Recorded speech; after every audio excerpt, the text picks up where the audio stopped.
up, Michael? What's up, buddy? I can't believe this. I mean, this is the next to last episode. It's the next to last episode. You know, on The Sopranos, usually the next to last episode was always the shocker. Is that going to happen here? Who knows? We're talking to superfans today from everywhere and from all over the world.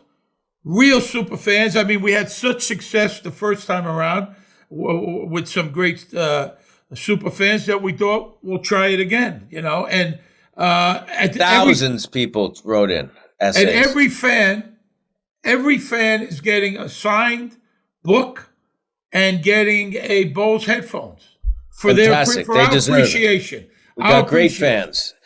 Speaking of the book, if you haven't heard by now, Steve and I wrote a book called Woke Up This Morning. It is the definitive oral history of The Sopranos. It is now a New York Times best-selling book. Instant bestseller. The holidays are here. This is the perfect gift for a Soprano fan. It's packed with pictures. It's packed with stories, interviews with the cast and crew, lots which didn't make it to the podcast. This really is the final word on television's greatest show. There's signed copies available. Go online. You know, it's available wherever books are sold, and we're very proud of it. We think it's awesome. Absolutely, and a great gift. And also, if you want to see our live shows, we're in Staten Island, the only New York City appearance on February 12th. We're at the St. George Theater. Then we're in Winnipeg on March 5th. March 12th, we're outside of Toronto, Casino Rama. And May 28th, we're in Waterloo, New York, the Del Lago Resort. There's a few thank yous. Willie Boy wants to say thank you, Michael. He wants to say thank you for all. He knows you love him. He's ready for the holiday season, and he just wants to say hello to Uncle Michael. Hi, Willie. You look great. You look really good. Listen, you look sharp. He looks great. He looks good. He loves the camera. He loves the camera, yeah. He's very comfortable in front of the camera. Yeah, his family were in a lot of commercials. He comes from a showbiz family. Really? From Santa Clarita, California. Wow. That's his hometown. Wow, say hello, yeah. Uncle Michael and say hello to Uncle Andy, the drunk. Uncle Andy's a drunk. He drinks a lot of eggnog. Okay, that's it. Thank you, wanted to say Willie. Thank you. Good to see you, Willie, always. I want to thank our co-author, Phil Lerman, who wrote the book with us. He did a fantastic job. He's a wonderful guy. He worked so hard as we did, and this is his first New York Times bestseller. And I want to thank Phil Lerman. I want to thank Valerie Bao. Our business manager. Our business manager / attorney. And, of course, the great Roger Haber, or as Tony Sirico calls him, Meyer Lansky. Roger's our lawyer. Our right-hand man. Manager. He takes care of business. Brooklyn City Market down in Laguna. If you're from New York and you need or back east, you need a fix. Like you need a pizza fix, a real pizza fix. No Pizza Hut, like a real one. Brooklyn City Market. And of course, our attorney, Mike the Hitman Harriet, who has listened to every podcast. And he's our agent. I'm sorry. Our agent, our literary agent, with Folio Literary Agency. And Mike has been, a lot of agents, they make the deal and then you never hear from them again. They collect their commission, not with Mike. He's been with us every step of the way. He's a good man, Mike Harriet. And thank you, Mike. All right, we're ready for super fans, Michael. Let's go. Bring him on. Let's go. We got our first guy up. He's from Miami, Florida. He created the very popular and well done Sopranos Autopsy, a website that breaks down every episode of The Sopranos. And he just recently finished his final episode. Let's say hello to Ron Bernard out of Miami, Florida. Oh, there you are. Oh, hello. How are you, Ron? How you doing? Good. How are you guys? Thanks for doing this. So let me ask you. So for the people out there that don't know, tell us what exactly is Sopranos Autopsy, how long you've been working on it, and why you started it. I started it. You guys can probably relate with the podcast. I was trying to find some way to make myself more miserable, try to find a way to complicate my life for no reason. I started it about 6-7 years ago, because I felt like there wasn't this type of analysis for the show. So I just wanted to fill up that space. The Sopranos to me is like high art and low art at the same time. It's like, art of a very high caliber and popular entertainment at the same time. So I was trying to match that tone with my website. Now, were you one of the first guys to do it, Ron? I believe I was, yeah. Well, you're also, I think, one of the best guys who've done it because I've seen a lot of the posts and a lot of the chapters, and you're just super, super smart and you're super insightful. Sometimes I'll go on and I'll see there's certain things that we have in common that we've dug out of the show, but you kind of even go beyond into places that I can't even wrap my head around. You're a little bit above my my intelligence level. You're very smart. And it's really well done and really thought out. And I think you've done a great thing for the fans. To be honest. Thank you. Appreciate that. Now, how long does it take you to break down one episode? Usually, once I start to finish, maybe 6 weeks. But the final episode, which 6 weeks? I mean, I chip at it. I don't sit down because I've got other stuff to do. But yeah, 6 to 8 weeks. Wow. Yeah, the final episode, which I just put up like a couple of days ago, took me almost 4 months. It's funny because we just did it yesterday, really. It's not released yet, but it was interesting going to look at that. That last episode took me the longest out of all the ones we broke down, and I took the most notes on it just because it's very resonant, and there's a lot of things that play and a lot of themes. Right. I want to ask you, what's your favorite episode? That's a tough one, but if I had to answer, I would say Kennedy and Heidi. Starts out pretty, kind of conventionally in the sense that there's a mob death. Chrissy dies early in the episode. But then we go on this wild ride, and it ends up with Tony on peyote having this kind of otherworldly vision out in a Nevada desert. And the ride that it takes us on to get us there is, plus all the visuals. I mean, it just looks so different from the other episodes. I love the score. There's a Lucinda Williams songs. There's 2 Pretender songs. There's a Calexico song at the end. It just looks and sounds different. Yeah, it's pretty special. It's a good one. Ron, can I ask you what you do for a living? Right now, I'm working as a property manager. So this is a hobby. Yeah, pretty much. This is a hobby for the most part. I mean, I kind of think like property manager is the hobby, but this is like what I really want to do. This is what you love.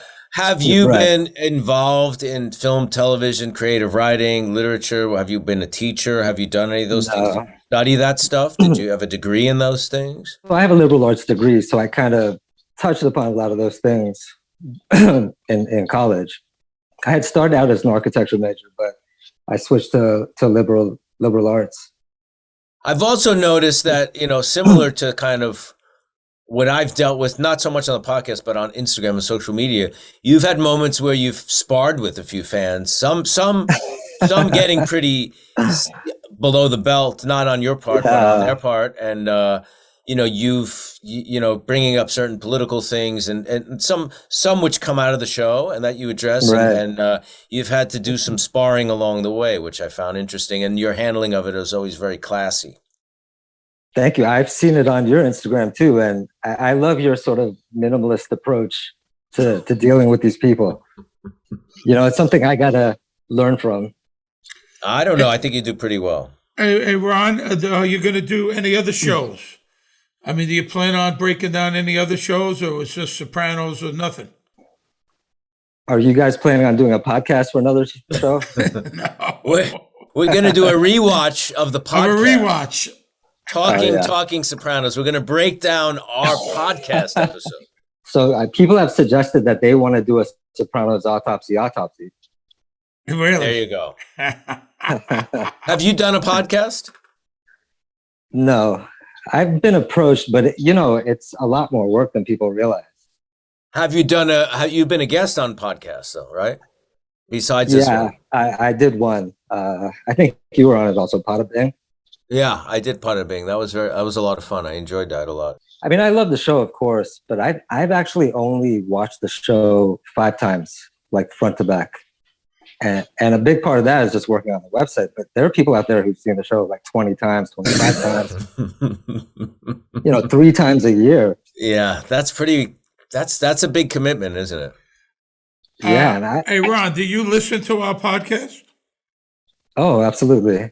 The reason why I listen to it mainly, because I have this feeling in a couple of years, I'm going to wake up one morning and I'm going to see this headline, Michael Imperioli murdered by Steve Schirripa, or vice versa. So it's like You could we're say you watching knew art. them when. Yeah. But you know what? It's ending before we get to that, so it's going to end. Yeah, we're almost at the end. Ron, what do you think happened at the final episode? I think it's ambiguous.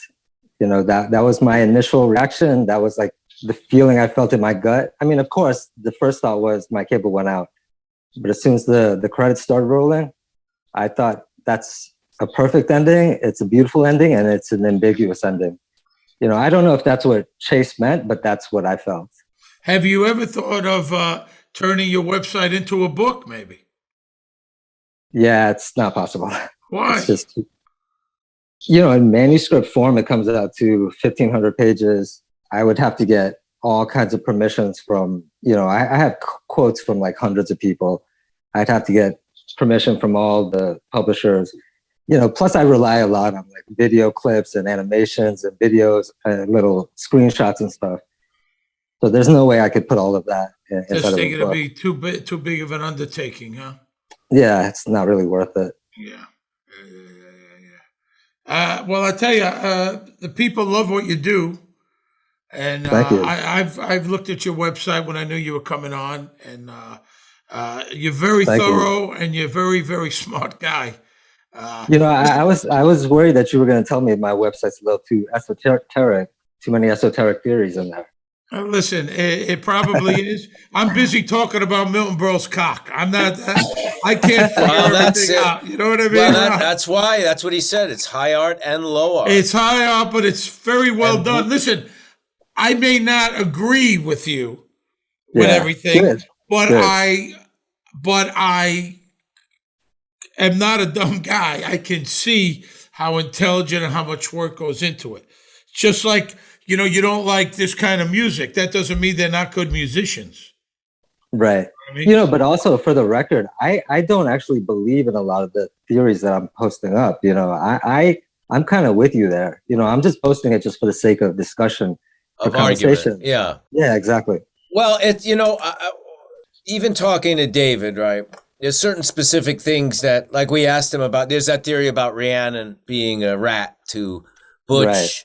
And he's just like, no, that's not there at all. But the show is so kind of juicy and complex that it lends itself to those things. That's what's cool about it. That it Exactly. inspires those flights of fancy just because it's so, it's just so unique and special and thoughtful that's the key to it. It doesn't really matter if it's intentional.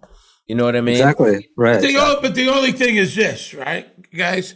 I mean, it's become so much like Yeah. every single thing means something, which is wrong. And now we've had David on 3 times, and I've asked him about mayonnaise, about eggs.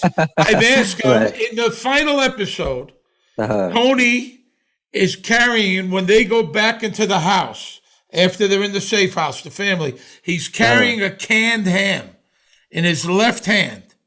Really? I didn't even notice that. He's got a suitcase in one hand and a canned ham, and it means absolutely fucking nothing. No, that's not true. That's not true, Steve. It doesn't mean it's it's not that cut and dry. He wrote in the script or said in the tone meeting Tony's got to understand that. carry. No, but he said Tony's got to carry a ham. He's not saying so. Art doesn't have to be like I'm putting in this in here because it means this. No, but It's people take it as that, Michael. That's I what know, I'm- but it is Yeah. coming from a specific choice and a place from the artist himself. Agreed. And his consciousness, the artist's consciousness, is so attuned to this world and this material. This is not a random thing. No, I'm not saying it's random at all. Just like a guy's eating fig Newtons in the car. But somebody takes it 3 steps further. Oh, the ham means that Tony's a ham and he's a pig and he's a, you know what I'm saying? That's what I'm talking about. That's the beauty of it. Yeah. Not to me. Yeah. It's not the beauty to me, but. No, people go overboard with it for sure. You know, Yeah. and I did, my final write-up was super detailed. I pulled in all these kinds of things, but it was really not because I actually believe this, but just to make the point that anyone can go through the series, go through the episode with a fine-tooth comb and pull out whatever they want to reach the conclusion that they were already inclined to reach anyway. You know, we all see what we want to see. We pull out whatever evidence that we want to pull out. Isn't that what Melfi says? Didn't she say something like that at one point? I'm sure she did. People see We what see you what we want them want to to see. see. Yeah. Yeah, it's true. And it's not, you know, of course, it's not just true for The Sopranos. I mean, it's true every minute of the day, all the time. What is your favorite quote from the show? Do you have one? Ooh, my favorite quote.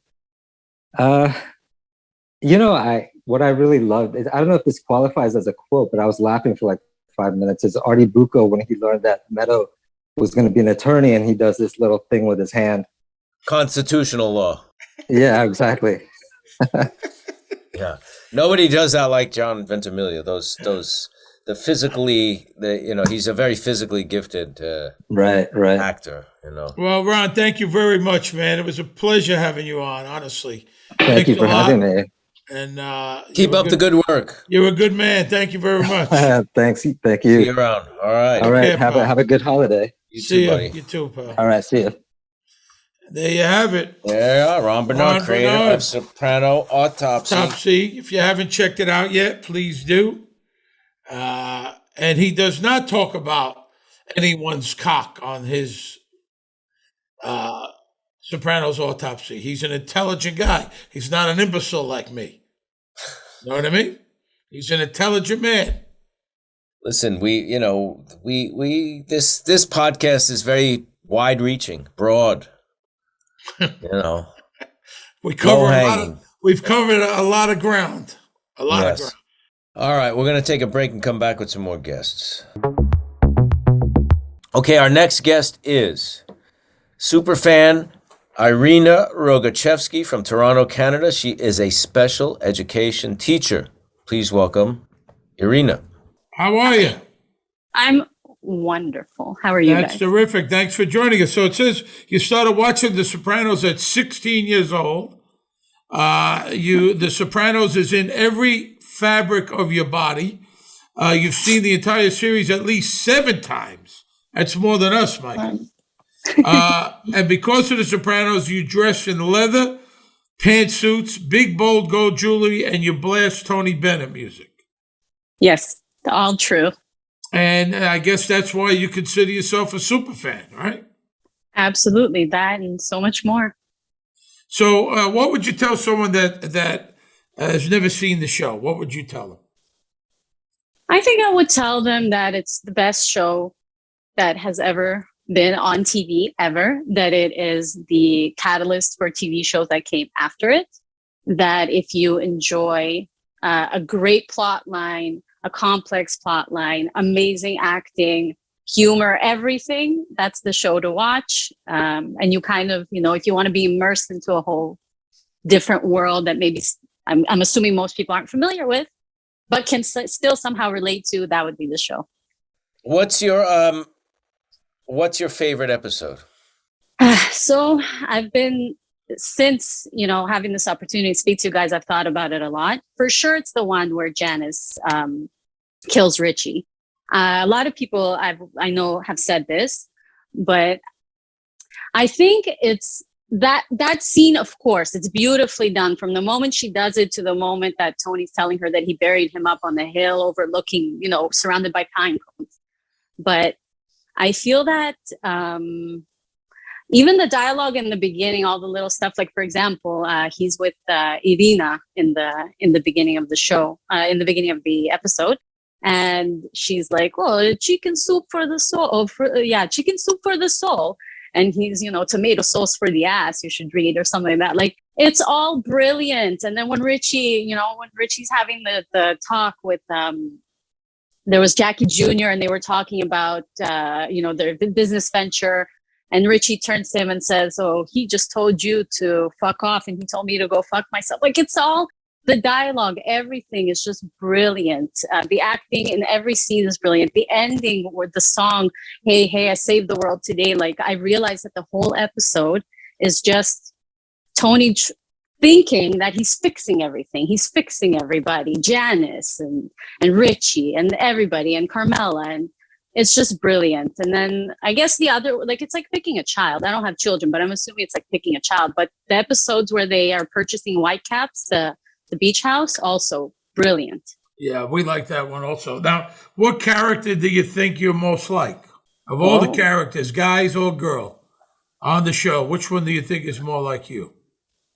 Oh, wow. That's a hard one. Probably, I'm a mix of Polly, because I'm a bit, I just say what's on my mind. Let me see you do Paulie. Can you do a Paulie impression? Come on, let me see. But the thing is, I don't. He does this a lot, right? He does that. Yeah. He does. That's good. I don't know. So you're a little bit of Paulie because you're out. You're no filter. You're outspoken. Yes, and I'm also a little bit of Adriana. I believe in the goodness of people. I think that's my biggest takeaway from her character, is that she believed in the love she had with Christopher. She believed it could overcome him thinking she's a snitch, or knowing she's a snitch. She's a rat. And I'm unfortunately like that, and no more. I'm putting my foot down. I'm not going to be like that anymore. But I feel like also her like ambition to want to do something meaningful with her life, and her optimism, her, how she loves, how she's very passionate about relationships and the people in their life. So a little bit of Polly, a little bit of Adriana, but also a little bit of everybody, because I kind of grew up with everybody. I'm not like Ralphie though. Okay, I got you. That's good. I'm glad to hear that. Let me ask you, Irene, would you be able to date someone that didn't like The Sopranos? Ooh. I probably wouldn't be like, I feel like Sopranos fans have an aura, and the men that I tend to go towards are a little bit more edgy. That might be my downfall. I don't know. Looking forward, maybe, I'll meet somebody that's a little less edgy, but like still kind of answers to my, my wants and needs. But I like, if somebody wasn't like, if a guy was to say, "Oh, I wasn't really into it," I'd be like, "No, okay, maybe you'll give it another try. Maybe it doesn't suit you right now, maybe later." But if somebody was like, "I don't like it at all," that might be a problem. Wow. Do you have any questions for us? Absolutely. So I know that James Gandolfini had some, I would call it maybe like, I don't know, maybe issues prolonging from like playing that character, because it was so far from who he was. And the show has many dark themes. And you guys also like obviously played characters with a lot of issues. And I don't want to pry too much, but how did playing those characters, you, Michael, for example, with the Christopher was very addicted to drugs and etc.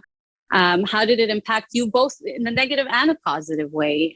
And your acting, what do you do to tap into somebody like that? Like, I'm very interested in acting, and I'm gonna start classes soon, but I would really like to know, like, how do you tap into something so dark, and how does it affect you on both like spectrums? I think, for me, tapping into the darkness, the dark side of characters and humanity is a good way of, kind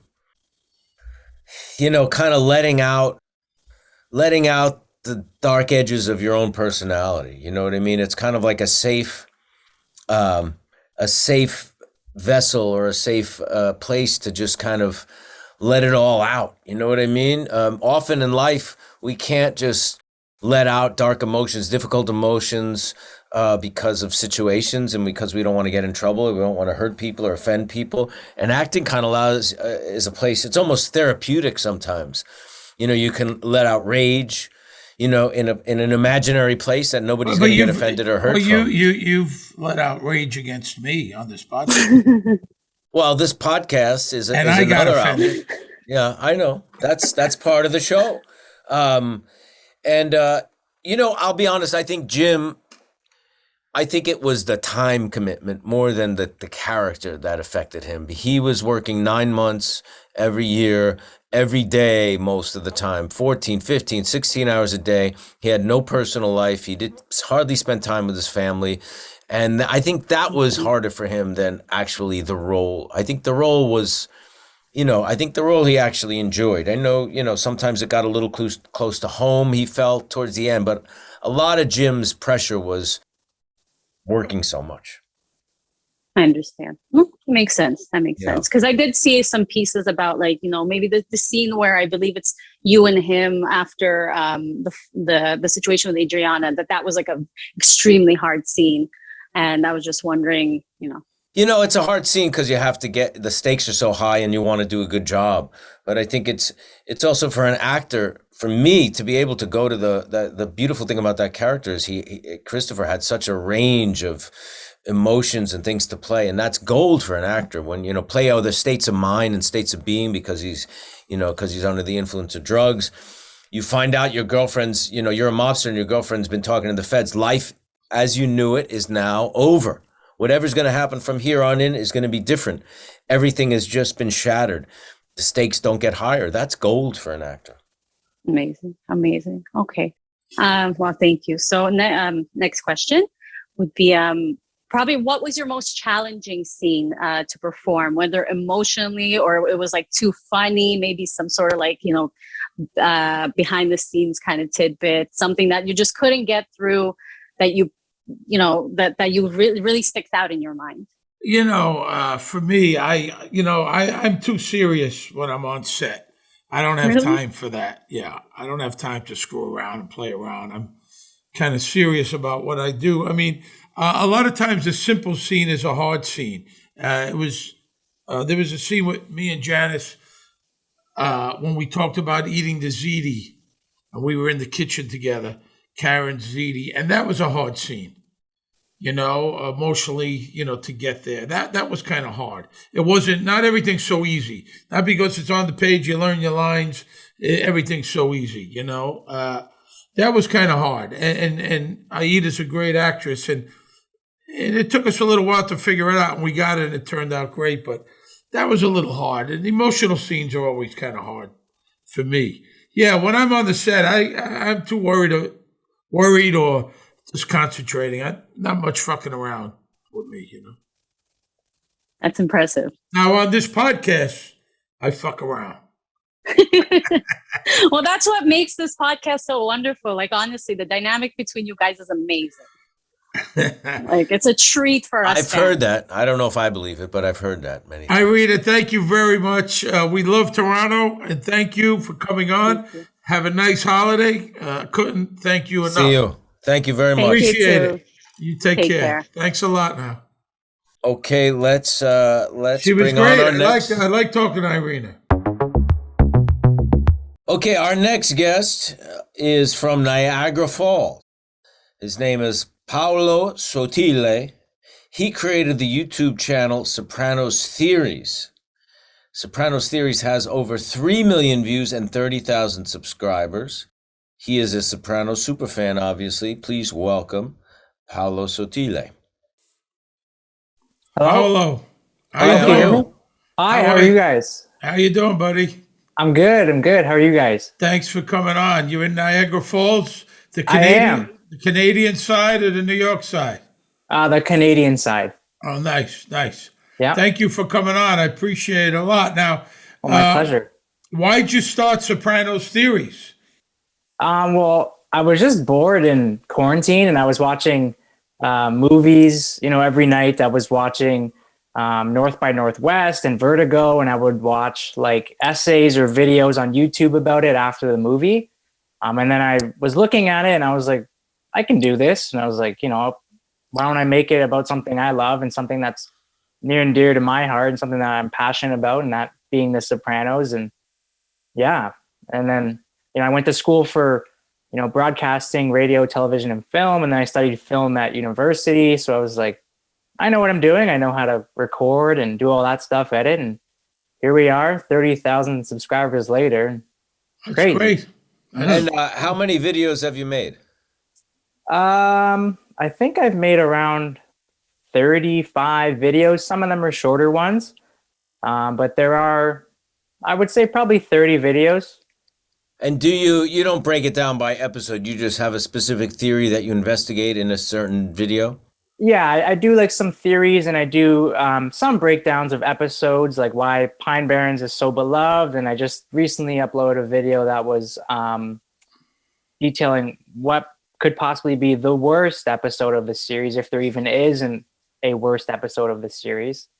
But I do some theories, nothing like AS that we all. Yeah, that's good. I won't. Don't fucking bring up AS, Paolo. Yeah, sorry. Yeah, no AS stuff. Now you're a young AS is guy. a How woman. old are you? AS is a old are you? woman. Steve doesn't want me to talk about it, but it's a woman though. I'm 25 years old. Oh, so when did you first watch The Sopranos? I started watching it in high school, so I was 15, 16. And growing up Italian, obviously you're sort of forced to watch like the classic Italian mafia movies, and I love them: Goodfellas, Casino, Bronx Tale. So I was sort of itching for more of the mafia genre, and my mom recommended The Sopranos, and we would go to our local video store, and I have them on DVD, and I started watching them in high school, and then the rest is history. I'm sure you've all heard it. It was such an amazing show. I was just blown away by everything. I had no idea what I was getting myself into, from a cinematic level and how it impacted my life. Tell us about some of the, some of your favorite theories that you have. Favorite theories? Yeah. I have some most interesting things that really whoa, blew your mind and that made you want to make a video about it. Well, I haven't made a video about this one yet, but the fact that Russ Frigoli could potentially be Paulie Walnuts' father. And then I also really, really loved, I haven't made a video about it either, but the ending, everyone loves the ending. Is it Eugene that wanted him dead? Members only jacket, of course, right? Is it New York? All that stuff. Is that a theory that Eugene? Oh yeah.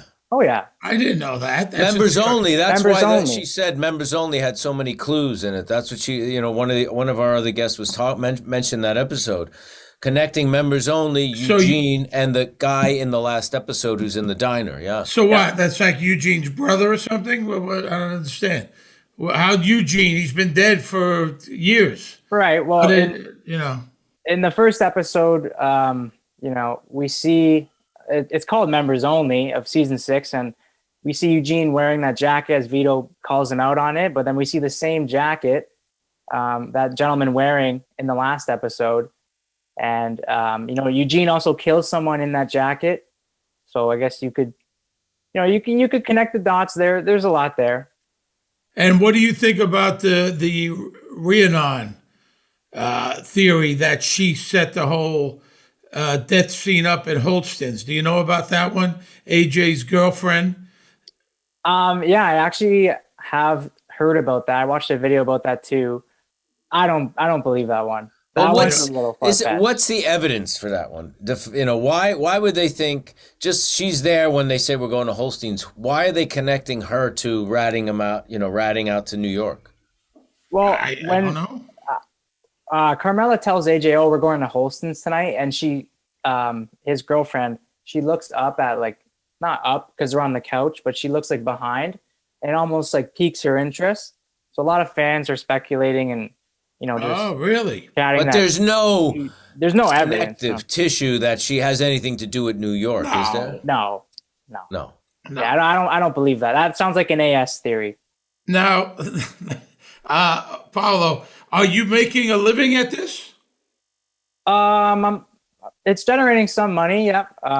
Good for you. That's Yeah. great. Thank you so much. That's Yeah, fantastic. it is actually, just me recording here, sitting in my room, writing I basically write an essay for every video, and it generates some money, which is awesome, which was great, especially during quarantine. Yeah, good for you. That's great.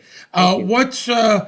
What theory that do you think is true that we may have brought? Do you listen to the podcast? Oh, every episode. What theory that we've talked about that you think is true that you agree or disagree with us? Well, I agree that Adriana was in Irregular Around the Margins, my favorite episode. She was possibly thinking about, getting with Tony to use information. I actually rewatched it last night, and you can tell in like her body language at the club. She's sort of thinking, "Oh, I didn't get Chrissy's cell right." I think she would have slept with Tony. I think so. Oh yeah, and I thought that, yeah. Tony wouldn't have said no. Oh no, absolutely. No. Well, he even goes into Melfi and talks Do it about right this time. his wife, right? Yeah. What you say? I was right that time? No, Tony says, do it right this time. We could start over, start a family. Yeah, exactly. And so it's just you all alone. So you just come up with the conspiracy theories. Just me. Do you hear about it on the internet, or it's just your theories, your conspiracy theories? Well, it is like my thoughts and opinion. I'm also in Reddit groups, Facebook groups, and just always chatting about The Sopranos. I love it, right? So I take a little bit information, from here and there. I'm always reading. I have some books and some university sources, and what other shows do you like? Is there any other shows you like? What other shows do I like? Just The Sopranos. Really? Yeah. What do you think of the ending of Sopranos? Sadly, I think he's dead. Everyone's favorite anti-hero. He's gone. Yeah. Wow. It's all there if you look at it. Yeah. I want him to be alive so bad. Me too. Yeah. Well, the episode opens with him lying in bed, and he's got that pillow there, and we hear organ music, and it almost looks like a coffin, and 100%. Yeah, that's very feels interesting. like he's dead, right? Already. Yeah. Yeah. But Michael, you think he's alive now, you said. We just broke down the final episode yesterday, I'll be honest with you. I always thought he was dead, and then watching it yesterday, I was like, well, it seems like the heat is really off him at the time, because New York most of New York, except for Phil, wanted to get back to business because the money wasn't flowing. Nope. They just want to make money. They don't really give a shit about these personal vendettas. Mm-hmm. Phil was the opposite, and they got rid of Phil. So who wanted him dead? And also the members only guy, it's like, a hitman wouldn't do that. A hitman's not going to walk in a place where he's going to do a shooting, sit at the fucking counter, where everybody could see him, strut to the bathroom. He's not going to go get a weapon in the bathroom. That's The Godfather, because Michael knew he was getting frisked. They had to hide the weapon. This guy would walk in with the weapon. There's no reason for him to go to the bathroom. So he would walk in, you think, boom, boom, get Tony, and that's right. It. Of course. Yeah, you're probably thinking it's very similar to how that dinner with Silvio. With Silvio. They just come in, bang, bang, go bang, out. Bang, you're gone. Like they killed Bobby the same way. Same way. They weren't in there browsing for cabooses. Yeah, he's at the counter, I can see that. Yeah, looking around, Hey, listen, but I agree. It looks like he's in a coffin. That organ music. You're lying. You probably don't even hear it when it happens. Then he's looking, he's not looking at the door for Meadow. He's looking at the guy coming out of the bathroom. I mean, I want to believe, and I'm going to say Tony's alive because that's what I want. But I see things here. I can't see it. I know. It's like I want him to be alive so bad, but I don't know. It's just the Bobby line. You probably don't even hear it when it happens. Silvio, he didn't hear the shots until after the shots were fired. Yeah. And just like when Silvio didn't hear anything, Tony doesn't hear anything when he looks up, right? So Do you have any Talking Sopranos conspiracy theories? no, no. Do you have any questions for us? I do, yeah. I have a few here if we got some time. Recently, you guys have been talking about, they would kill everyone, Carmela, AJ, Metal, at that ending scene. If she's still alive, Carmela, what do you think happened to her? Did she remarry? Did she go with, because we saw her have a few little things here and there throughout the series. Oh yeah, Vic and I would say. Musso, Furio, and then Mr. Wagler. So do we think she remarried if she's still alive, or what's she doing? Well, I think Carmela needs to be kept. She, even as much as she wanted to do her own thing, I think she needs that big house. She needs the money. Oh yeah. We know that she had a wandering eye. Not to say that she shouldn't have had, but she did. We had the priest. We had the Joe Penny character, right? The construction guy. We had Furio. We had the teacher. Yeah. That's 4. Maybe, I don't know. Did she contact Furio if Tony died? Yeah. So Well, took Tony a trip said over that, to Italy? if certain people find him, he's a dead man. I don't know about that one. I think Maybe- that the mafia back in Italy said, "Oh, whatever, Tony, this New Jersey guy wants him dead. Cool," but it never happened. Yeah. If he was making them money, they'd probably say, no, "Don't worry about it." Yeah. Yeah. Who knows? But Yeah, I she think- probably would be with someone. She seems like someone who probably would go into Constantly a needed relationship. She's someone. still kind of, relatively young. Yep. Good looking. I'm sure she could find a nice guy. I have a feeling she would remarry, and probably not a wise guy. That's what I was going to ask. Some You think people not in a that wise guy? life, some people in that life, women who are married, they stay in that community. I've known a couple of people who, they were in relationships and exclusively, I think a guy either died, she was with another mob guy, and they stay in that world. That's the world they know, they're Yeah. comfortable in. But I think Carmela probably would not have. Really? Okay. Well, she wasn't going to go with Paulie. Oh. No, Nope. that's not going to happen. Oh. No, I mean, no, I no. couldn't even imagine a guy in the group that would make sense to her. You know what I mean? I think she No. would probably go for someone, like I agree with you there, outside, teacher, professor, Yeah. a doctor. I think she would try to she was a social climber too. I think she would take that step up. Yeah, I agree. What else you got? If the New Jersey crew, the glorified crew, is still assembled, who do we think is running it? Because everyone's pretty much dead. It's a really good question. Patsy and Polly, thank you. Patsy and Polly were, they basically the only guys still alive. Dante Greco, Walden, Benny, or do we think New York just took it over? Good question. Really Thank good you. question. Paulie obviously didn't want the responsibility. He doesn't want to rise up. I don't think he has the mental capacity He doesn't have the to mental run the capacity. whole family. And No. Patsy doesn't seem like a take charge kind of run the world kind of guy. So, and the young guys just don't seem like they have that as well. There's a good chance it might have gotten, folded into the New York family. That's a good if they possibility. killed Tony, I would say it probably did. If they kill Tony, yeah. Bill says it, right? You know what? Decapitate, and we deal with what's left. Right. And we know that the Jersey guys were given money to New York. They were given envelopes to New York already. They had made that alliance, If Silvio came out of the coma, maybe. I mean, Yeah. although when he was boss, he wasn't able to handle it very well, but maybe this would be a little bit different. I don't know. Not Yeah. an easy job. No, yeah. Who wants it? As I think Tony said, nowadays, who wants the job? Who wants the pressure? Yeah, Yeah. without a doubt. What else, Paolo? Anything one, else? One last one. It's very difficult to play these mafiosos, these murderers. So how did you prepare to play these characters, and did you use any inspiration to find your way into the role? I mean, I know Michael was on Goodfellas and then A Witness to the Mob, so maybe that helped a little bit, I would say.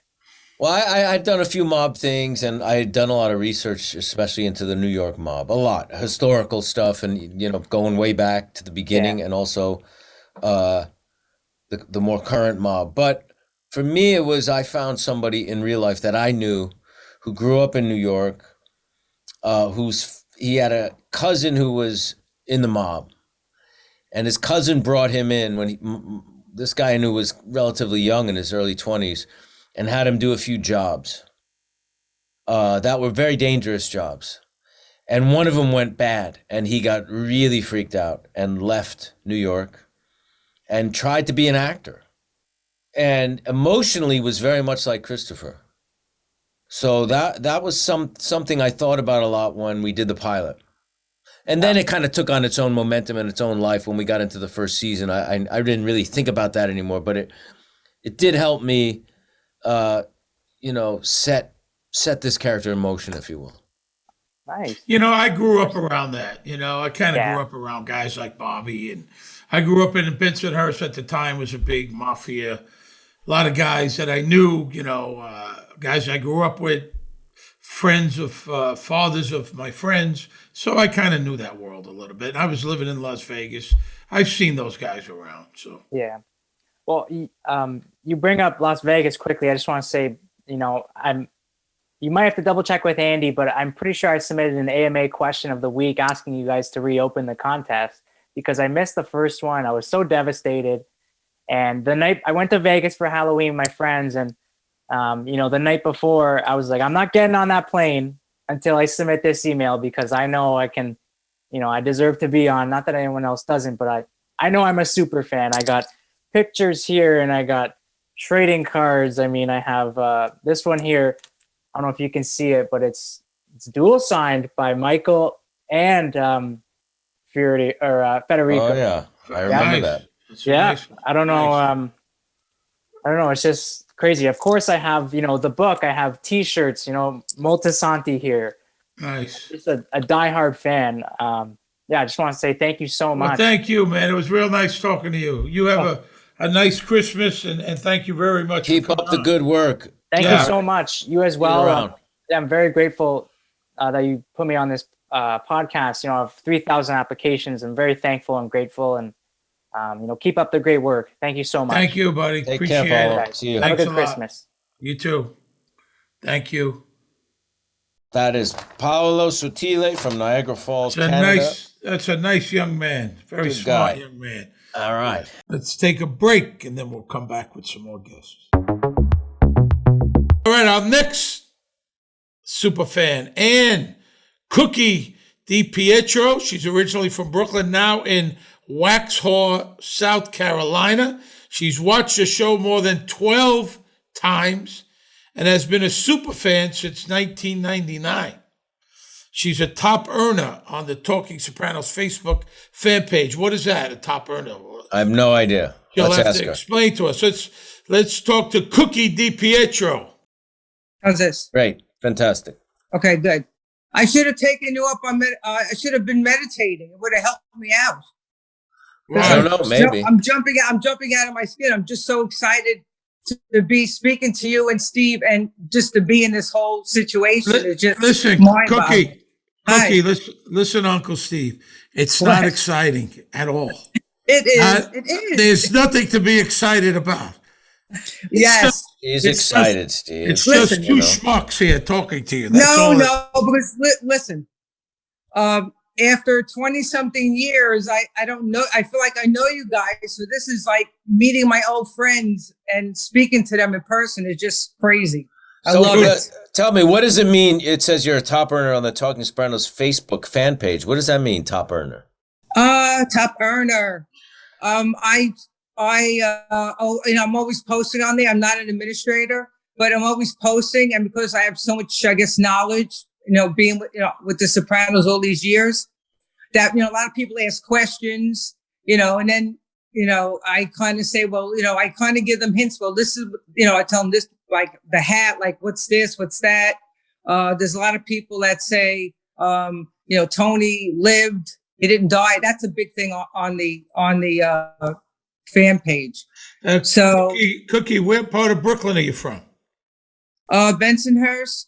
Yeah, that's where And I'm from. my aunt lived on Bay 19th Street, and we used to go there, and we used to go there, and we used to go to the sink and fill up our glasses of water because we always would flip out that when you took the water from the faucet, it would be like cloudy. And then a few minutes later, the water would be like clear. We thought it was like magic. And just, I worked in Brooklyn. I worked at a couple of mall places in Brooklyn. I worked at the Golden Gate.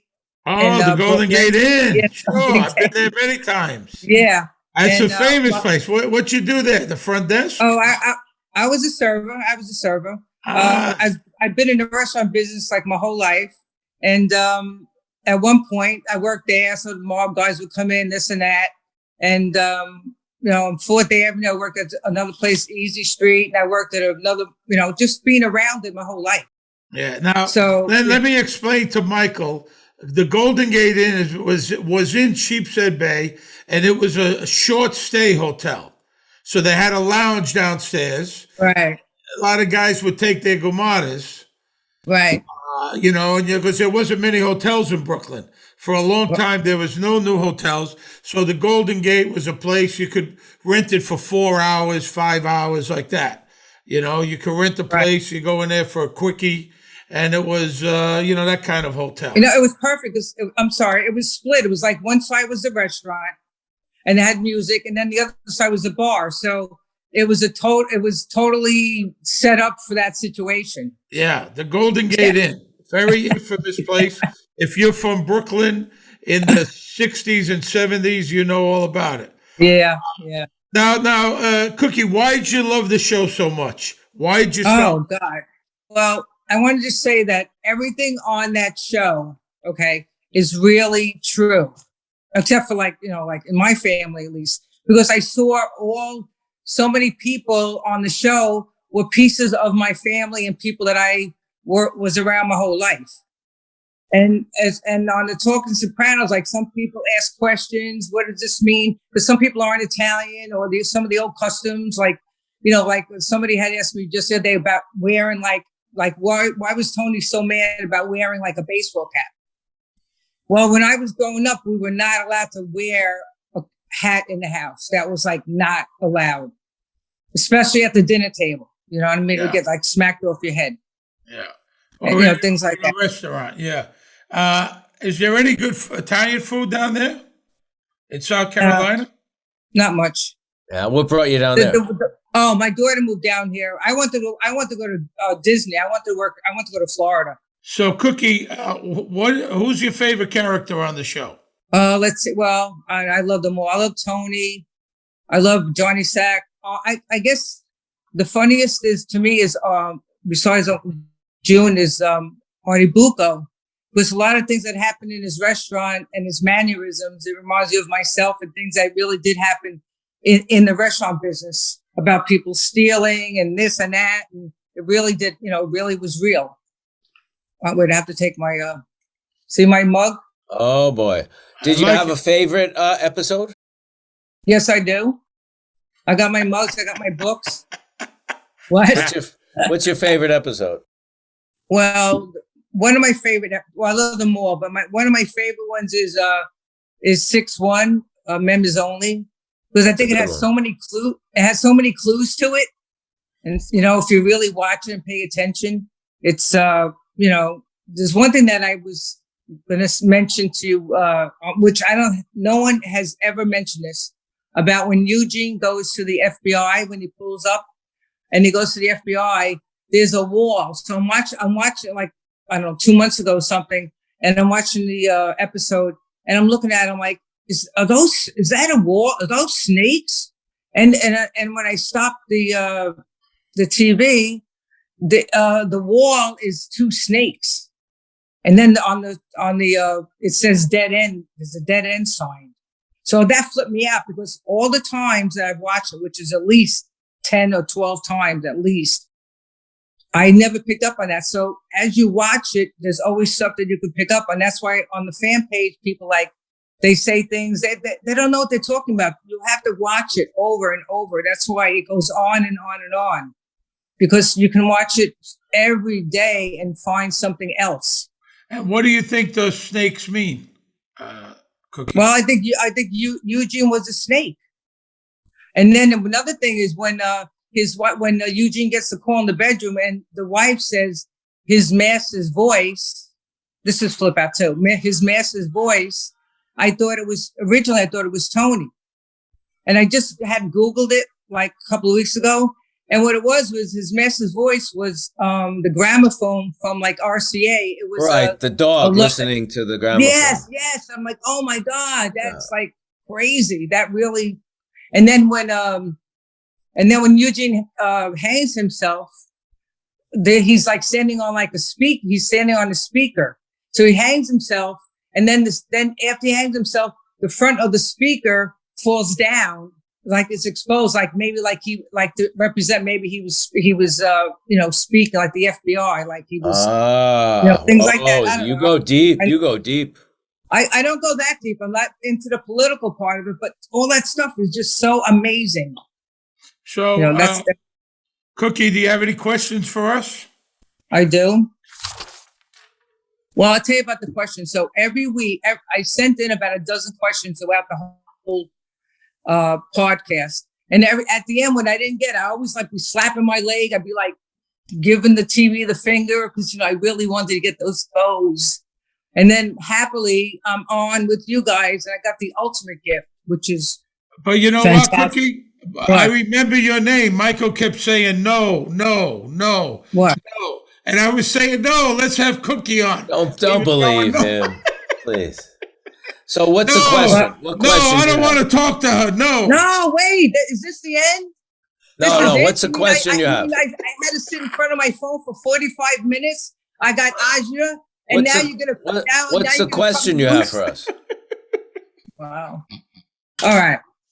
So, okay. Cookie, you're a little wacky, huh? You're a little wacky. I'm sorry. I'm just having a great time. Good. I have like 10 pages of notes, but I'm like, well, we just need one question, not 10 pages. Oh, damn it. Okay. So how did you both feel after the show ended?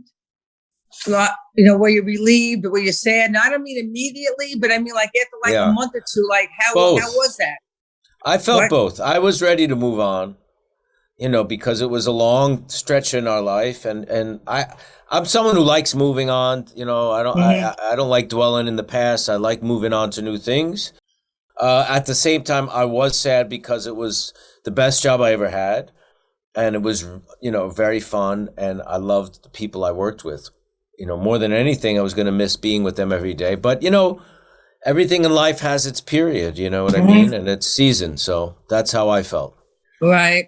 To be honest, I would have stayed. I thought the show had another couple of years left in it. I honestly did. I thought they could have brought in some more actors, and I thought the audience still was there. Yeah. Which obviously they were, because here we are 15 years later, right? Right. I was a little concerned about, is this it for me? Was I not going to maybe work again? Hey, this was a great ride. It was, 2007. I had started 1999. Was this the end of the dance? Is that it? Do I go back to Las Vegas? And, so I was a little concerned in that way.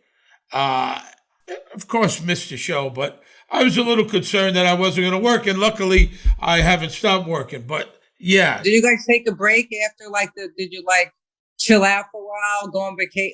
Did you chill out, or did you get back into something else? I don't chill out that much. Yeah. No. We did the movie not long after, Michael. We did Michael's movie, yeah. Yeah, I went. All right, we stayed busy. What do you think of the ending? What happened at the end of the show? He died. You think he died? Yeah, he died. Actually, I really didn't want that to happen to him. But the thing is, I don't think he would. I felt bad if he went to jail. I don't think he would have been a jail person. I don't think he would have done good in jail. I think he was miserable at the end anyway. I mean, put him out of his misery. You saw what happened to him at the when Jerry got shot. You saw what really was going to happen to Tony. Chase, I feel, gave you all that. Like even when Bobby was saying, hear it when it happens. And then when Sil was, got spattered with blood after Jerry got, shot. And then when Sil was in the hospital, I mean, in a coma, and on the TV, you saw the little girl screaming. To me, that was Meadows' reaction when she walked into Holston's and sees her father get shot. All right, Cookie, one more. Give us another question. Okay. Yeah, okay. Do you think you could watch the show not after the Talking Sopranos and after you go on tour? Do you think that when things come down with the Sopranos, do you think that you can ever watch the show as a viewer? Like sit back and just watch it, not taking notes and not looking for anything, just to sit back. Do you think you could watch it in that, like we watch it? Maybe years from now, because I don't know. Yeah, I don't think I can ever do that, just because it was such a big part of my life and our lives. It's hard. Right.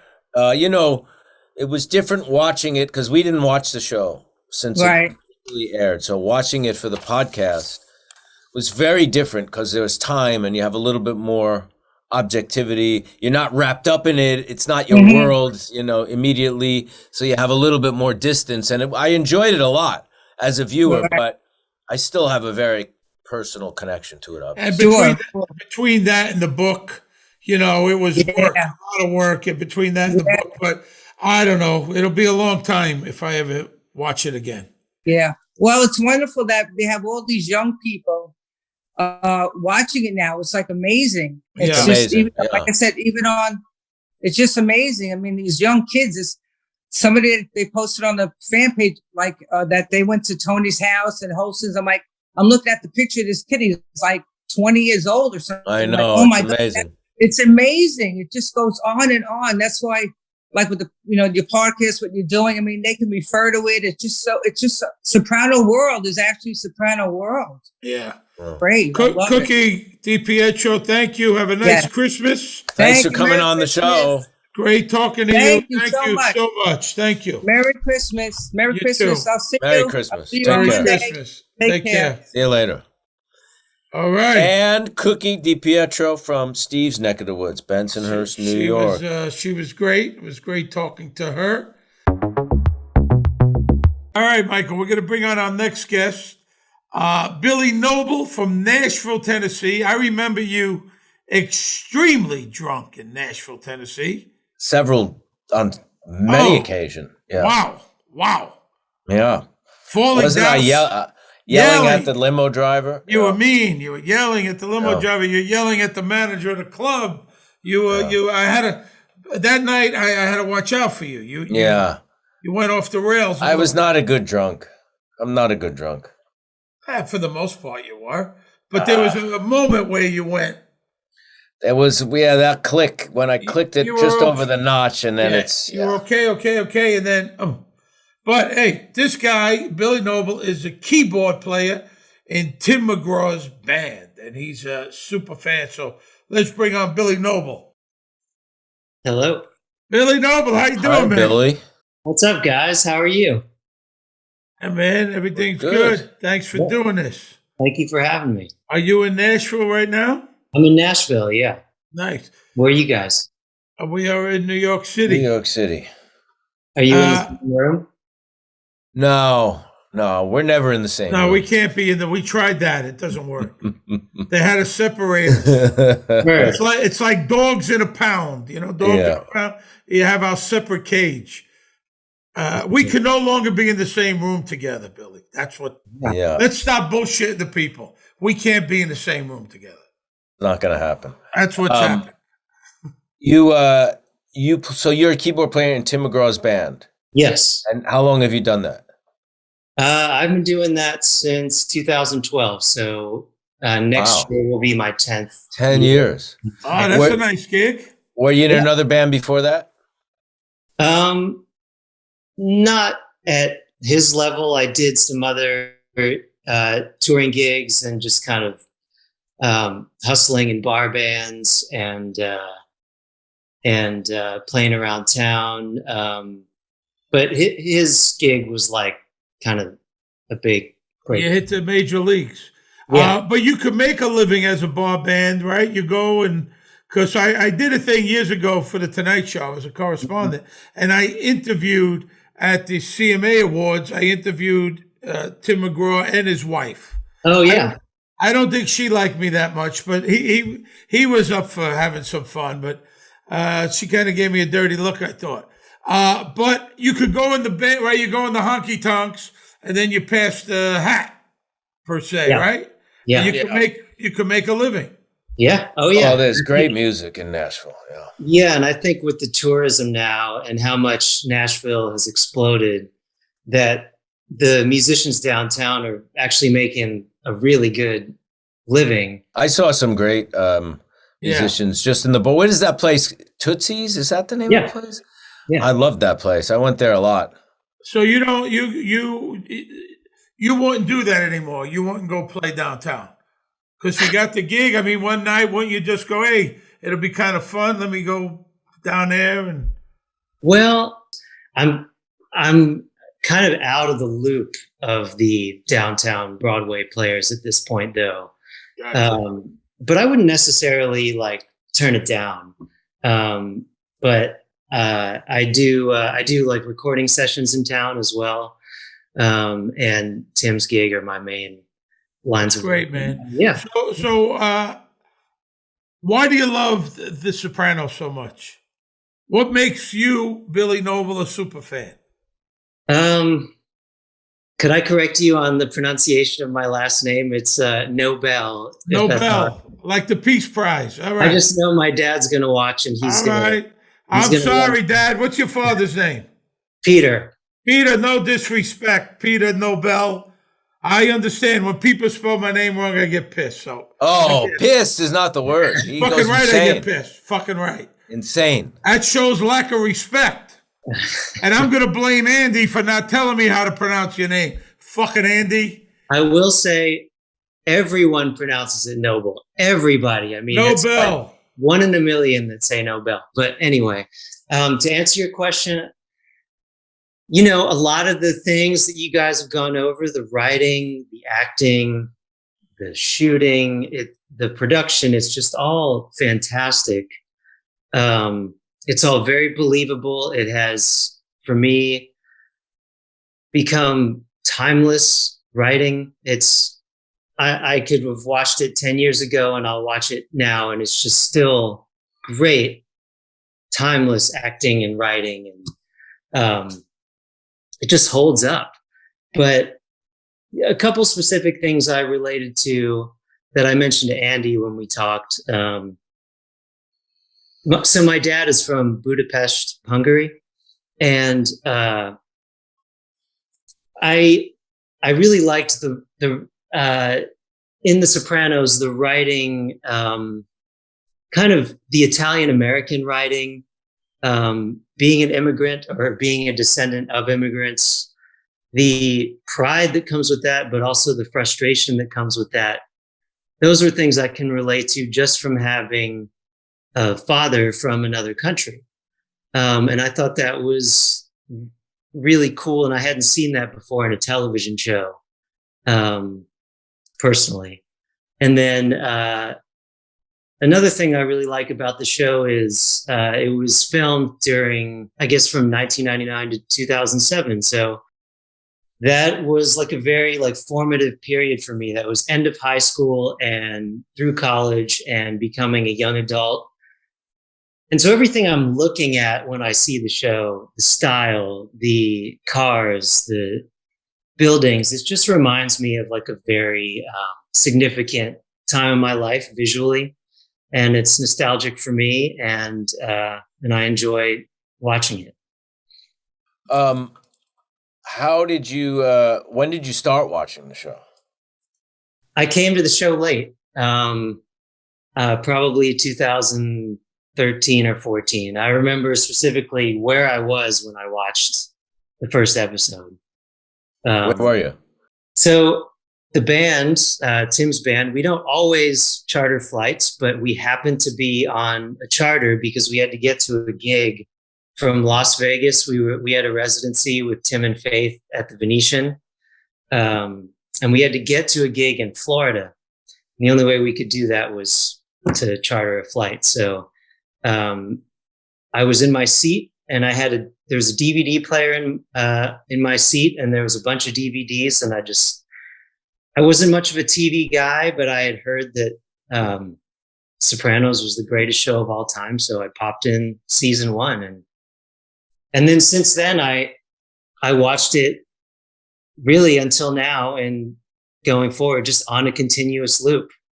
Seasons 1 through 7, I watch it. I'm on a plane. I'm in my hotel room. I'm watching it. It's cool. Yeah, I just keep looping it. I love it. So if they did a country version of The Sopranos, would Tim McGraw be Tony Soprano? Because Tim acts. He's a pretty good actor. Friday Night Lights, he did a great job, right? I mean, he's a great actor. Yeah, he's a good actor. Could he be the Tony Soprano of the country group? Sure. Willie Nelson could be Paulie. Faith could be Carmela. Yeah. Yeah. Who would play you guys? I wonder who the country singer is. Vince Gill. Vince Gill could play me. He's a fat guy. He could play me, Vince Gill. Vince Gill, I saw play with the Eagles recently. The Eagles, yeah. Wow. Yeah, you guys, I heard that was kind of awkward for you guys in the audience. You wouldn't sit with each other. No. I thought we were going to be sitting together, and I found out he wouldn't sit with me. It was Billy, very tense. You know how it gets, like some musical acts, they only talk when they're on stage. Yeah. We only talk when we're on the podcast, really. Okay, got it. Our friendship has fucking disintegrated. It doesn't have to be like that, but that's how he wants it. Yeah. That's so it. The things that I've heard about the Eagles, maybe not getting along sometimes. That's kind of they've had their moments. As a musician, let me ask you, what do you think about the music on the show, and what are some of your favorite moments and uses of music on the show? One of the things I wanted to bring up was the last scene of Funhouse at the end of season 2. That montage is one of my favorite moments in the whole series. Through and Through is playing by the Rolling Stones, and Pussy's just been killed, and we're seeing the guys at the top so happy at Meadows' graduation, but this montage of like the hierarchy of how the mob works, from the guy selling calling cards in the street, and then showing a cut to the sanitation, and it was just a really impactful moment for me. I don't know, I just loved the tone of it that it set. And that song just was really powerful for me. That's amazing. Yeah. Yeah. And I didn't know if you guys there's something else I asked Andy. I didn't know if you had any insight. I don't remember hearing this in your interviews, but do you know if there was a reason or when the decision was made that there was not going to be an original score on The Sopranos? Like there was not going to be a composer? I don't know. I think that was from the beginning. I don't think it's something David really liked. I think he felt that his aesthetic and he really wanted to make The Sopranos cinematic and a cinematic experience for television, and his favorite movies really used, and he's such a musical fan and was a musician when he was younger, that he wanted to be able to kind of have music in their world rather than a score is not for the characters. A score is for the audience to kind of, relate to the movie, right? Mm-hmm. The music, when you do needle drops like we did on The Sopranos, or source music, within the scene, it's for the characters almost. And I think that's where David really wanted to explore. Yeah. Cool. Do you listen to all kinds of music, Billy? Yeah. Or just country? No. I like a lot of different kinds of music. I love probably Elton John, Stevie Wonder. They're kind of my top two. Sam Cooke. I love an amazing vocalist. But yeah, I listen to a lot of stuff. Yeah. Now, you've been traveling. You're a young guy. How old are you? 39. You look like a baby. Oh, You look like a baby, man. What do you think happened to Tony at the end of the show?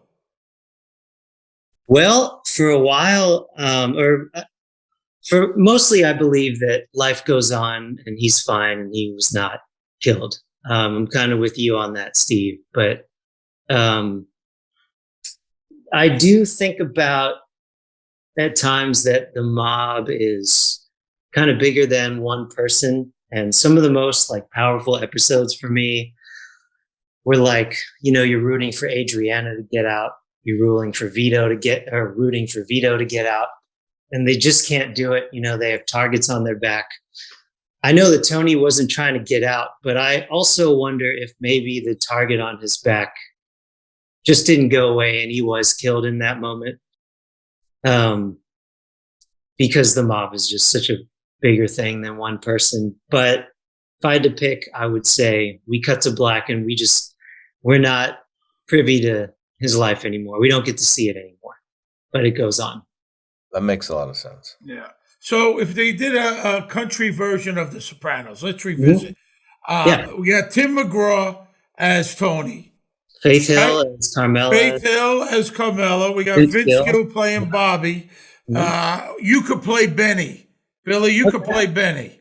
All right? I'd be honored. Okay. Let's see. We said Willie Nelson was Paulie. Oh. I can Who see plays Willie. Christopher? Let's see who plays Christopher. I don't know much what's about his name? country music. What's his name? Not Keith Urban. Kid Rock. Kenny Chesney could play Christopher. So it's either Kid Rock or Kenny Chesney plays Christopher. That works. All right. You play Benny. Who else we got? Big Pussy. Who else is a fat? Chris Stapleton play Big Pussy. Now, in the beginning of Chris Stapleton's Tennessee Whiskey is the same thing as Etta James' I'd Rather Go Blind. The same beginning. Absolutely. Check that out. I'm telling you. What was woke up this morning, the book. What was your process for writing that? It's to me like a book is a daunting task, and you guys did it in a year or so, or I was just wondering what the process was. How did you meet Philip Lerman, and would you consider having him on an episode to provide some more insight? This is the next to last episode. This is my 7th book. Okay. And Michael's written a novel, so we've done this before. We thought the podcast, could turn into a book, because we had so much material. And we have an agent, literary agent, and we pitched 3 different companies, I believe, right, Michael? I think we pitched 3 publishers, and HarperCollins decided to go with it. We interviewed different writers. I had worked with Phil before on my last book, Big Daddy's Rules, and we thought he would be a good man. And we watched and talked hours and hours and hours and hours. I can't even begin to tell you. Some of it was first of all, looking at some of the interview material we had from the podcast, and then seeing what we liked and what we could build off of, going back to some of those cast members and crew members and re-interviewing them, asking them further questions. And then it was Phil and I and Steve, like you said, talking about other episodes, because the book was finished earlier this year. We had not been through all the episodes on the podcast, so we had to go through all the episodes, and Phil would and we'd have conversations about all the seasons and the ending and all that stuff. And a lot of that was from our conversations, and Phil would interview us individually, and Steve, and then some of it was actually sitting down and writing some stuff, like the introduction, some of the connective tissue, the stuff about music. A lot of that was like, sitting down and actually writing, pages about that specific topic and connective tissue between different sections, and the way it's divided up. Some of that was just actually written. So it was kind of a little bit of kind of a patchwork of different approaches, because it's quite a lot of material that had to be distilled into it. And then went back and talked to a lot of the guests again. Went back and talked to them not on the air. Yeah. I imagine you guys have like a lot going on, so it's just impressive that you can do that in a podcast and filming. And we were kind of pulling our hair out, to be honest. It was very hard. Yeah, it was not easy. I mean, there was times that I was very overwhelmed. I was filming the podcast, the book, preparing for the podcast. The podcast takes quite a bit of time, not just on the air, but preparation. Yeah, and there were several drafts of the book, and we had to go through, and also editing, because we both edited a lot of the sections ourselves as well, to go through with a fine-tooth comb, because when you're transcribing an interview, you can't just transcribe an interview. You have to try to keep the person's voice, but also remember, somebody's going to read this. They're not hearing it. Like if you transcribed every word I said word for word, I might sound like a moron, because I'm adding, or I'm not saying everything in perfectly structured sentences. And that comes across on the page. So you have to, but you want to keep the voice, the individual voice of the person and their energy. And that takes a bit of skill, getting that right. You know what I mean? Yep. Yeah. That was a challenge, actually. You got a book coming, I believe, in a Bose headset. So, I do. Yeah. Thank you, guys. That's so awesome. I want to thank you, Billy Nobel, and your dad, Peter Nobel. All right, man. That'd be great. Thanks, Billy, for having me. I appreciate it. Take care of yourself, man. Meet you. Have a nice Christmas. You take care. You too. Merry Christmas. Billy Nobel from Nashville, Tennessee. Keyboard player in Tim McGraw's band, Sopranos Superfan. Thank you very much. Thank you. Thank you, pal. Thank you. Our next guest, Michael, is Susan Shannon from Eastbound, Washington. She worked in prisons for over 10 years with gang members. She's a practicing Buddhist. And let's bring her on. Susan Shannon, come on down. Hey, there she is. Hi, Susan. Hi, Susan. Hi, Steve. Hi, Michael. How are you? Thanks for coming on. I appreciate it. Absolutely. Thanks for having me. What a treat. Now, you two Buddhists aren't going to gang up on me or anything, are you? Absolutely. Is that what you're going to do? Isn't that the idea? You're going to try to convert me? No. Is that what it's going to be? No. Oh, I don't think that's possible. No, I don't think so either. So Susan, you worked in prisons with real gang members. Yeah. So how real is the brutality on The Sopranos compared to what you've seen in these? I assume you saw a lot of bad stuff in prison. I heard a lot of bad stuff in prison. I didn't actually see with my eyes a lot of violence, but I heard probably 300 or 400, maybe more crime stories, very detailed. And organized crime is a little different than the street gang violence, but I would say really accurate. Wow. Were you working in Washington State in prison there? No, I was working at San Quentin State Prison. Wow. In California. Yeah. Ah, okay. And did you ever have any problems personally? No, I did not. And you did like counseling there? Well, what kind of work did you do exactly? I did what is considered rehabilitative programming. So self-help programs aimed to help the men transform, help them find their hearts, really, find their goodness, deal with their traumas in a way that was scaffolded and safe, and to put it in Buddhist terms, to really find and recognize the truth of suffering versus the isolation of suffering, and in that way begin to foster more of a sense of connection and interconnection and ultimately victim impact. And I also worked as a Buddhist chaplain on death row. So that was where I got to really, walk the talk as a Buddhist. Wow. Oh my God. That's heavy duty stuff. I mean, that's amazing. You, what Buddhist like lineage are you part of? Tibetan. a specific teacher? What was someone you took refuge with? I've taken refuge with lamas of every lineage, but my first lama of taking refuge was with the Dalai Lama back in 1980 at the Kala Chakra in Wisconsin. Wow, Yeah. wow. Amazing. Yeah. Susan, if Tony ended up in prison, could you think you could have helped him reform?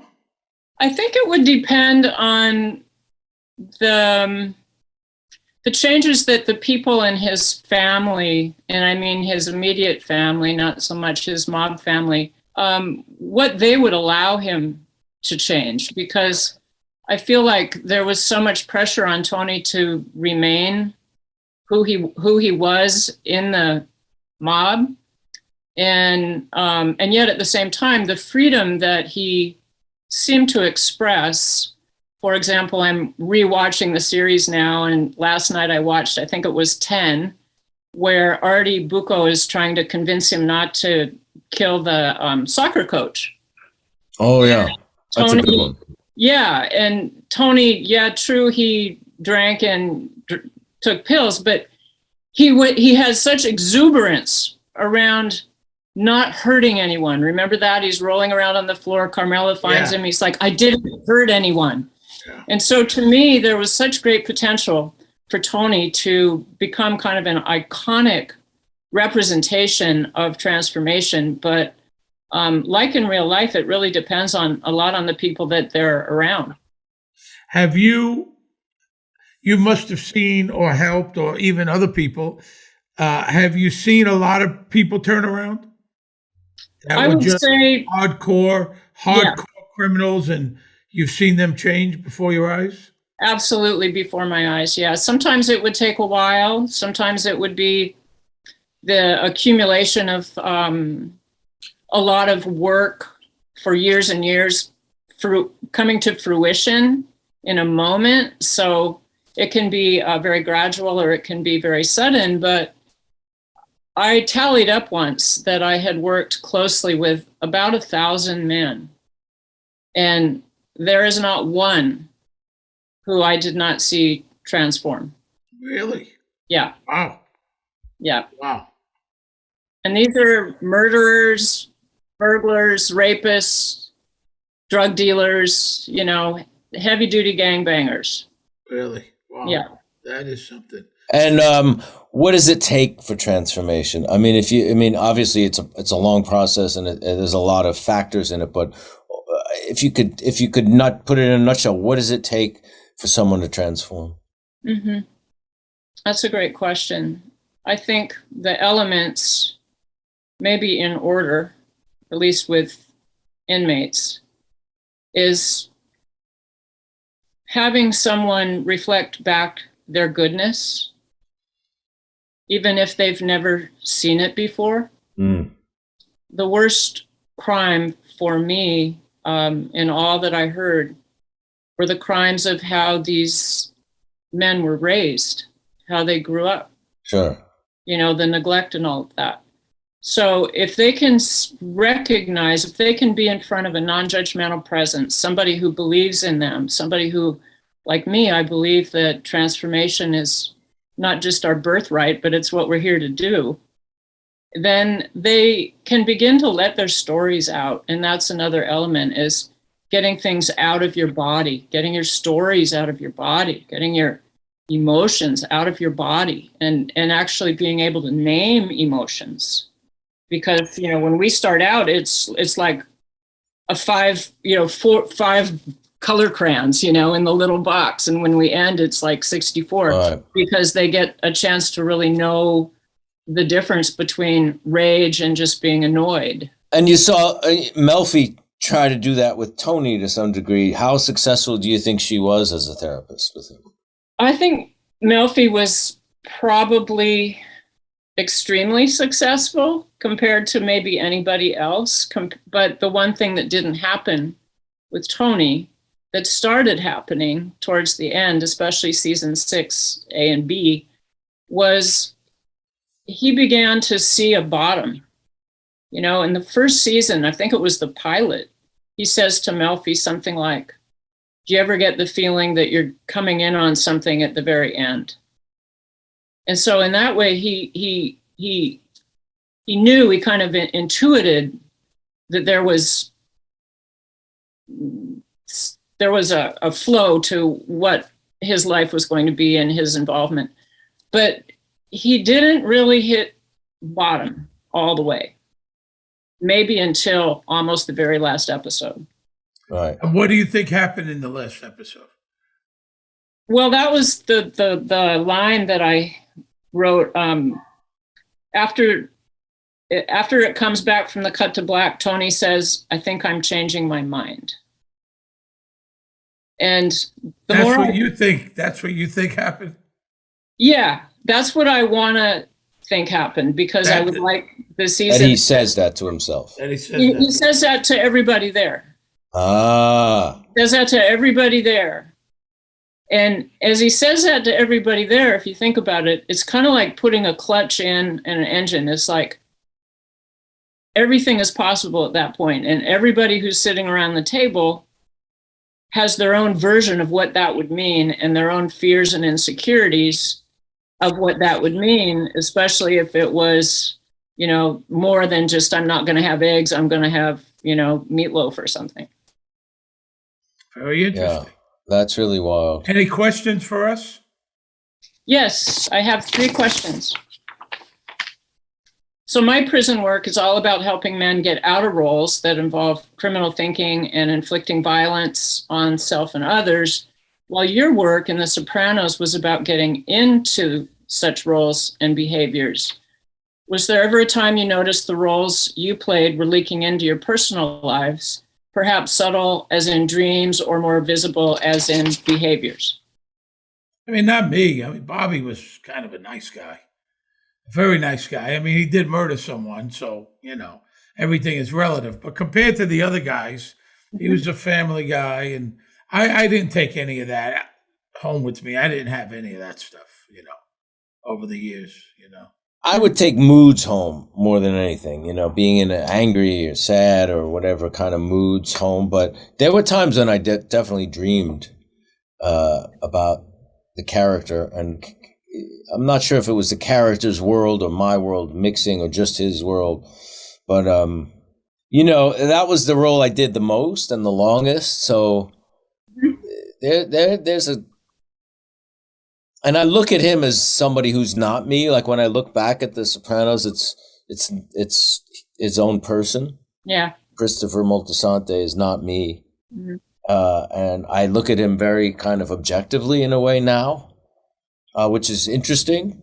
Even when I watch it, like I don't really see me that much. I never confused my reality with his. Let's put it that way. Yeah. Okay, well, thanks. My second question is kind of 2-part. An important building block in helping inmates transform is what we call understanding victim impact. Has your experience with The Sopranos brought you in contact with experiences of real-life victims of organized crime or gang violence, or have you been inspired to participate in any kind of socially transformative, restorative programs or philanthropic giving? The thing that did happen, we were approached numerous times by, real wise guys or real family of wise guys, just assuming that we were part of, this inside world. I know I went on Geraldo Rivera's show and he kind of ambushed me with questions about the mob. And I said, I don't know that much about it. I'm just an actor. So there was some of that where they get confused, not me. I do know that mobsters, it's not a joke. And they don't just hurt each other, just like gang bangers don't hurt each other. There's innocent people involved. Mm-hmm. And it's not something that I take lightly, where people, dress up as mobsters or act like mobsters and they're not. I don't find that amusing at all. Mm-hmm. No, thank you. Yeah, I participated once in I have a friend, her name is Boz Dreisinger, who runs a program called Prison to College Pipeline. Mhm.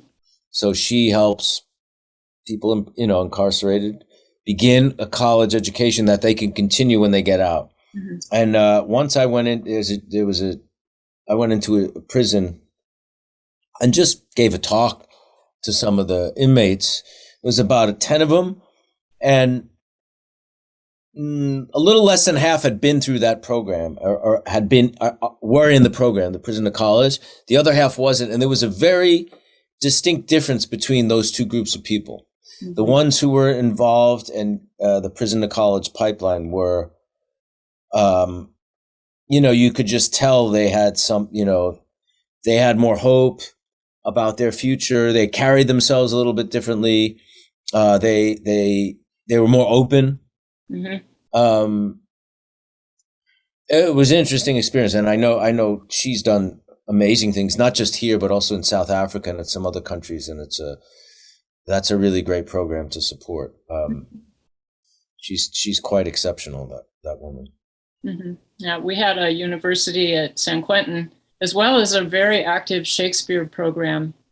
And it was really wonderful to see these guys who maybe had no education or a third grade education and were dealers on the street, so doing a lot of math and fractions and things, then find out that they were really exceptional students and excel. Did you ever read any of Lucia Berlin's short stories? Because she worked as a creative writing teacher, I think at San Quentin, if I'm not mistaken. If you should check, she's written in her stories about it. You should check it out. Okay, I will. Yeah, we had Lucia Berlin. She's great. Great creative writing. Well, and how long were you away? How long ago did you teach it or do your thing at San Quentin? I was there for 10 years. I got an opportunity to pre-COVID move up here to 8.5 acres on this island that I've always wanted to come back to. And it was fortuitous timing. I was planning to go back 4 times a year, but then COVID hit. So now I have a Buddhist prison ministry correspondence program that's in prisons all across the United States now. That's great. Well, Susan, you know what? I'm thinking about joining the Buddhist camp. I'll get in touch with you. Do you think I would make a good Buddhist? I think anybody who's a good person is a good Buddhist. I'm a good person, and I'm thinking about it. I don't know if there's room for the two of us, Steve. I'm not sure. Yeah, I'm thinking about it.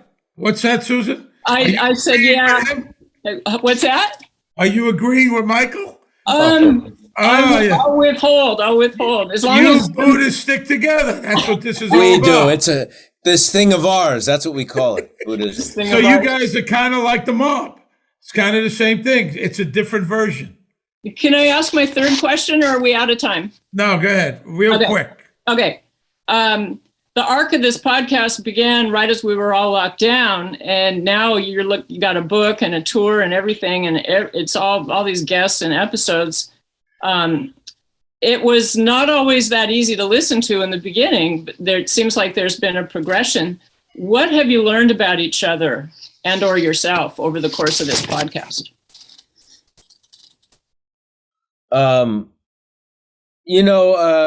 I learned just to be loose and have fun, with lean into our differences as people and have fun with that. You know what I mean? That's what makes this, for me, the podcast fun, is that we went with it. You know what I mean? Rather than there was no other way to do it, I think, than to have really fun and open it up rather than it just be some dry analysis of the show. Right. At the beginning, we didn't know what we were doing. I mean, I was talking over Michael constantly. Yeah. Zoom was hard. I'd say the first 5 or 6 episodes. Very hard. Difficult. Yes. But I think we found our footing. And, we wind up having 250,000 listeners, which is a lot of TV shows don't get that many people watch. That's right. Yeah. So I think we did our thing. And what we learned about each other, I don't know. We're good friends. We knew about each other, I mean, I know Michael's got some crazy ideas, but I've always known that. Steve is very sensitive and takes things personal a lot. I take everything. I knew that too. Everything personal. Yeah. Yeah. There's nothing I don't take personal. That's where a little Buddhism might be a good thing. Maybe it is. Yeah. But I want to come back as something good when I die. You know what I mean? You need to work towards that, Steve. It's not just, you know. I want to come back as something good, Susan. Okay. I need, before I join, I need to come back as something good. I need that guarantee. Yeah. Okay. Okay. I'll pray for you. All right. Take care. Thank you, Susan. Nice meeting you. It was See you really later. fun. Yeah. Keep up the good work. Likewise. Thanks a lot. Thank you so much. Thank you. I'm going to do it, Michael. All right. I'm going to do it. That's Susan Shannon, She was great. I enjoyed talking. Eastbound Washington. Very Fantastic nice lady. woman. Yes. All right, here we go. Our last guest. Jeffrey Sachs, direct from Jerusalem, Israel. He's born in New Jersey. He's an Orthodox rabbi. Wow. He is a super fan, and he is here joining us now. Hello, Jeffrey. There he is. Jeffrey, how are you? Hey, guys. How you doing? You're from New Jersey. Are you on the lam out there in Israel? I'm from New Jersey, but I'm not escaping the law. I've been living in Israel for almost 30 years. Oh, really? You didn't take the synagogue's cash and take off, did you? No, I came as a young man, and I've had most of my rabbinic career here in Israel. And let me ask you just a personal question. How's the food in Israel compared to in New Jersey? The food here is great. All of my wife's cooking is delicious. And you're in the city, Jerusalem? Is that where you live?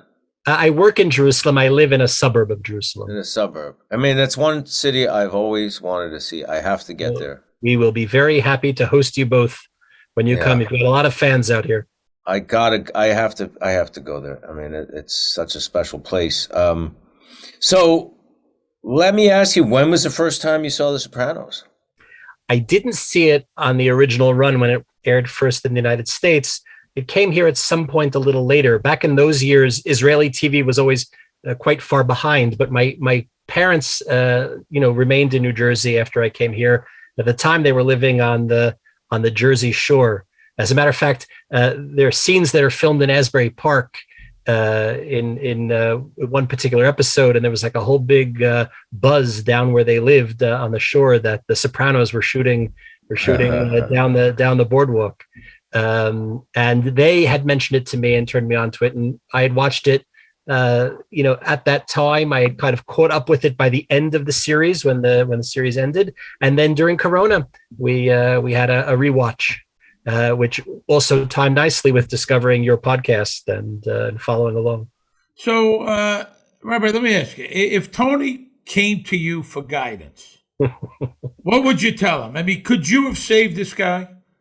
Well, that's an interesting question. And I think that there's a certain amount of Jewishness, or as we say, Yiddishkeit, in The Sopranos, in all types of ways, not just the presence of characters like Hesh and his family and that short story arc with the Hasidic Jews early on in the first season, but even much more deeply embedded.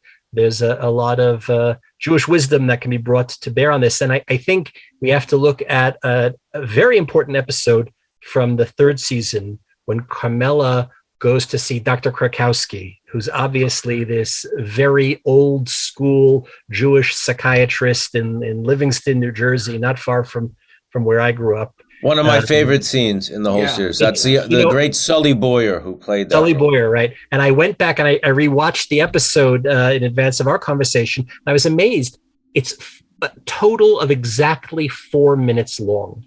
And it shows you how densely things are packed in. If you would have asked me before I watched it, I would have said it was like half the episode. I would have said that the scenes keep cutting back. Then no, it's one scene, 4 minutes in total, and the whole show, as we say in the Talmud, everything while standing on one foot. Meaning, in a nutshell, it's all there in the third episode, and it in the third season, and it goes like an arc to the very end. He is the opposite of Melfi.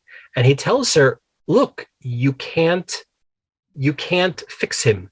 You're an enabler, right? He says, you're an accomplice. And Carmela says, no, I only wash his laundry and put his dinner on the table. So he says, fine, then maybe the better word is you're an enabler, if that's a more appropriate word. And he says to her, you can't say that you weren't warned. You can't say that you didn't know. You can't say we didn't tell you. She says, well, our people, to us, divorce is very serious. He says, hang on a second, I've been happily married for 30 whatever years. And she says, well, you're going to charge me anyway. Obviously there's a kind of Jewish or anti-Semitic tone to that. And he says, no. I didn't catch that, Rabbi. He says, no, I'm not going to take your money because I won't take blood money. So you couldn't have saved him. Well, I don't think that he could be saved in the sense that you might be. What would you say to him? I mean, I'd like to think that I would have responded that I would have been Rabbi Krakowski, not psychiatrist Krakowski. But I think that that's the answer. And I think everything is embedded in there. I know that as your program is coming to an end, you're rather fixated on this question of what happens when the screen goes to black. And I think that the answer to that question is already embedded early on in the series, because I think what Krakowski says points in a certain direction, which we can expand upon in a moment.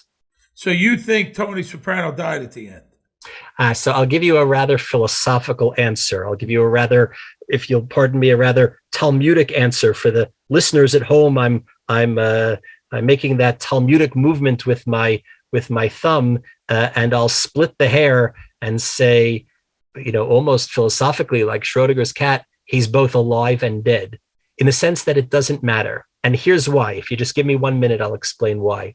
So much attention is focused on that last scene in the diner, and so much attention is focused on the cut to black and what happens. But because of that, we've all been overlooking what I think is the most important scene in the final episode, and that's the penultimate. Before Tony goes to meet the family in the diner, he goes to see Uncle Jew. Uncle Jew, we always thought he was, but it's not. He's just Uncle Junior. But he goes to see Uncle Jew for the last time. It's the first time they've seen each other since the shooting. Tony, this whole time, has not believed for a second that Junior is demented. He thinks it's all a scam to avoid the law, to avoid the consequences of having shot Tony. And when he gets there and he sees him for the first time in however long, I don't know how much time has passed in the series, and he says, you don't remember Bobby? You don't remember Janice? Johnny boy, my father, your kid brother? And Junior's face is a blank. And then Tony says, this thing of ours? And there's a glimmer in Junior's eye. And he says, I was part of that? And Tony says, yeah, you and my father, you ran North Jersey. And Junior smiles and he says, that's a good thing. And Tony walks out. What is that scene? It's all embedded in that scene. And it's the wisdom of so many different faith communities. It's the great question. Can you be a good person that does bad things? Or does doing bad things mean you're a bad person? And Tony understands. This is after Tony's broken up in the previous episode with Melfi, right? And Melfi, you come to realize, fabulous actress, terrible psychiatrist. Rabbi Jeffrey Sachs, any relation to Johnny Sachs? No relation. Thank goodness. You be safe out there, and it was wonderful talking to you. And I honestly mean that. Thank you very much. Yeah, thanks for entering the contest, and thanks for coming on, and for all your words of wisdom. We appreciate it. Thank you. I was talking with my study partner, Dr. Neil Lerman, about how wonderful the experience of going through the show again with the two of you has been. It's really opened so many layers of meaning, and that's why the show really is a classic. The definition of a classic is something that sustains that ongoing re-examination, that you go back to it and you turn it over and over and over again and gain new insights and new wisdom from it. And for that, we thank you. We thank you for the show, and we thank you for this podcast. Appreciate it. Thank you very much, Rabbi. Take care, my friend. Thanks, Bo. Take care of yourself. Okay. Thank you. Thank you. All right. Thanks for listening. And remember, new episodes are released every Monday. Really, we only got one more. No, one more episode next Monday. Please subscribe. Forget subscribing. We talked about that. YouTube, Apple Music. Forget that. You can follow us on Twitter, Instagram. Like us on Facebook. Right now, get official Talking Sopranos merchandise, TalkingSopranos.com, through the YouTube channel. You know, book is available. Woke up this morning, wherever you get your books. And that's it. Our executive producer is Jeff Sussman. Entire production supervised by Andy. What is this credit? I never saw this. The fuck, Entire this guy? production supervised and exclusively by Andy Verderam? What the fuck is it? His fucking ego's out of control, this guy. It used to be just producer. Now it's entire production supervised. You know what I think, Michael? I got a sneaky feeling after him being on last week that he's going to do a podcast with him on screen. And he's going to spill all the behind-the-scenes secrets. That's what the fuck he's doing. I know what he's setting up. Entire production supervised by Andy Verderam. Our music was composed and performed by Elijah Amerton. You can hear more of Elijah's music and the band Zopa, which Elijah and I playing together, by clicking the links on TalkingSopranos.com. Our production crew includes Ty Verderam and Sierra Schirripa. Talking Sopranos is a Pod Jams production. This is it, man. One more. One more to go, and we're out of here. See you later. One more. See ya. It's the end of the fucking dance, my friend.